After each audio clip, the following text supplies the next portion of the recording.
Ngayon may nilapit siya sa atin. Bakit mo pala nilapit sa amin itong bago mong na-scout, Dr. Love? Ito kasi ay talagang kailangan din nila ng tulong. Ibig sabihin naglalakad siya ng 2 hours. 2 hours. Tapos, Ano pangalan? Beyonce. Na Beyonce. At alamin po natin kung ano po yung pwede nating may tulong sa kanya. No? So matagal ka na pala na-scout ni Dr. Love and matagal ka na rin niya sa akin nalalapit. And ngayon lang kami nagkaroon ng time para makadaan. Ayan, isang mapagpalang araw, mapagpalang gabi po sa inyong lahat. Mega love shoutout sa patuloy na tumatangkilik ng ating vlog sa buong Team Kalingap. Ayan, ano po. And alam niyo naman, updated tayo sa nangyayari ngayon. Ano? Pinag-uusapan nga yung live ni Viancy kung saan ay humarap na nga po siya ano po sa kanyang channel. Ayan.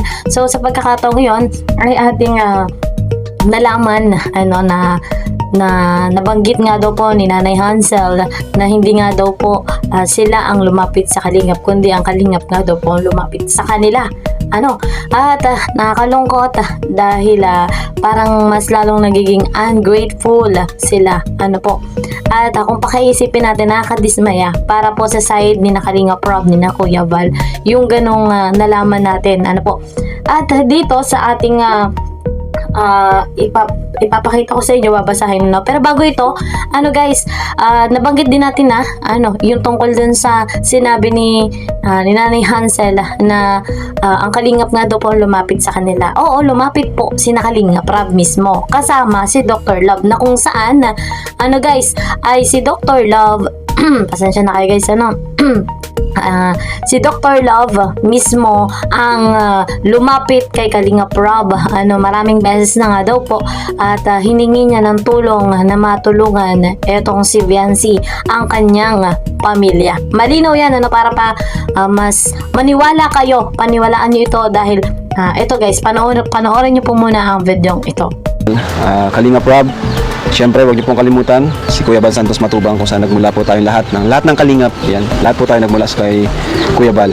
Siyempre dito yung scouter si Dr. Love, ang pinakabata at pinakagwapong scouter natin. Ngayon may nilapit siya sa atin. Bakit mo pala nilapit sa amin itong bago mong na-scout, Dr. Love? Ito kasi ay talagang kailangan din nila ng tulong. Ibig sabihin naglalakad siya ng 2 hours. 2 hours. Tapos, Galing pang buwan. galing Pambuan. Pambuwan ng school dito. Same lang din ang school nila, Carla, no? Saka ni si Roseanne. Layo po talaga mga Kalingap. Saka walang sila. Minsan naglalabada lang yung tatay at nanay niya. Tumatanggap siya ng labada dahil yung tatay niya paralyzed. Yung likod, hindi may sakit sa buto. Pangalawa, wala din talaga akong sapat na pantulong. Kaya inilapit ko sa iyo ito, Kuya Rob, kasi ikaw lang ang may pwedeng tumulong sa kanila. Sige, pasok na po tayo dito kina ano pangalan?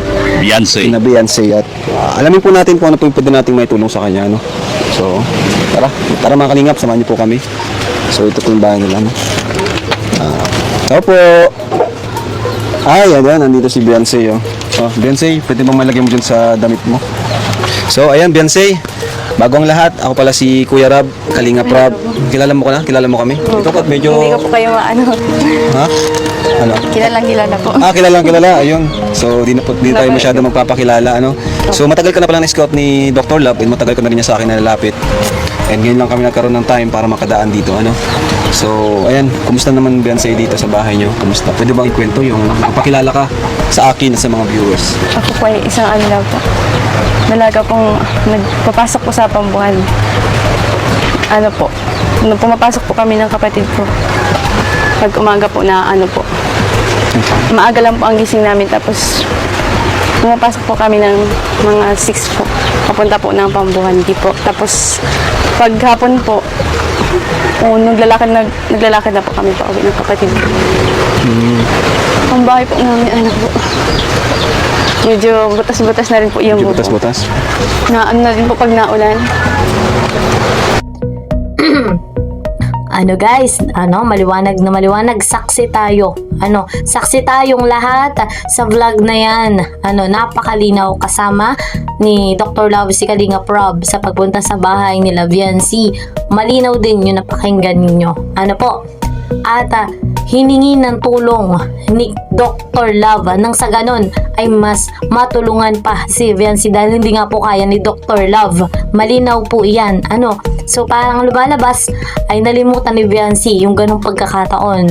Kaya may nababasa din tayo sa social media na para bang nagka-amnesia etong si Viancy. So eto pa mga kalingap, nakita natin sa social media, co-edit nga po kay Madam Sofia.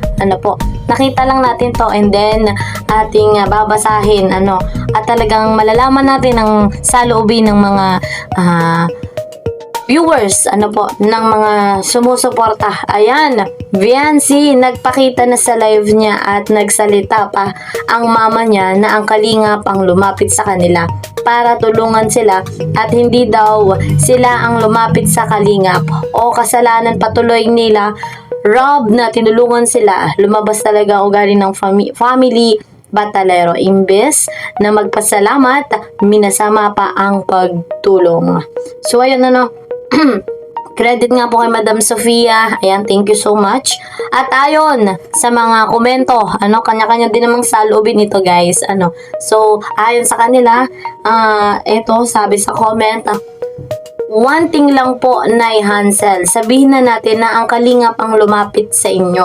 Kahit po paano, dapat magpasalamat pa rin tayo kasi kung di kayo nilapitan ng kalingap, di kayo makikilala ng mga sponsors na sinasandalan nyo ngayon. Bago naman kayo nakilala ng mga sponsors na yan, kalingap muna ang tumangkilik sa inyo. Ito pa, napaka-ungrateful talaga ng pamilyang ito.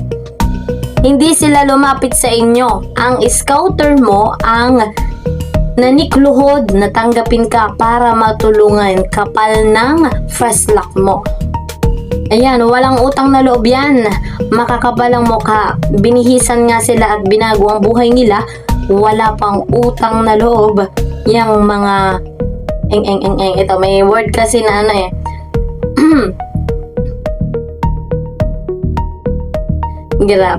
Grabe mga comment guys. Wow ha, kalingap talaga. Si Doc Lat ang mismong naglapit sa'yo sa kalingap at hindi mismo sila Kuya Rab at Kuya Val.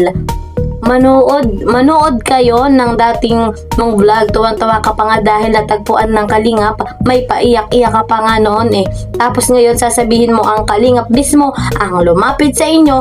Kakatawa ka girl. So binasa lang natin sa lobin po ito ng mga viewers dahil sila po ay saksing buhay sa kung paano nga po lumapit si Kalingap Rab. Hindi basta lumapit si Kalingap Rab doon kay Viancy sa kanilang lumang bahay, kundi kasama doon si Dr. Love at ilang beses nga po nag-try si Dr. Love na lumapit kay Kalingap Rab. Ayan, so dahil nga maraming priority si Kalingap Rab, so nabigyan ng pagkakataon, kaya lang ganito yung naging resulta.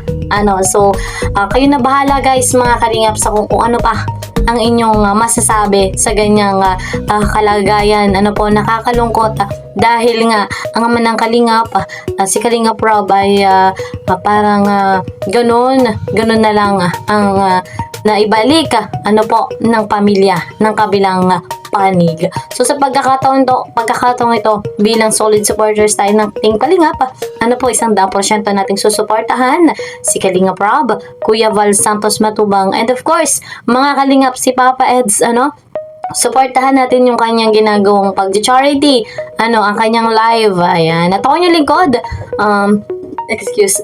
the one and only Kalingap Kiel. Please po support my channel, like and share my videos, and don't forget, para po lagi kayong updated, click the notification bell. Hanggang dito na lamang. See you po sa next video. Mag-ingat po kayo palagi. God bless everyone. God bless Team Kalingap. Bye-bye!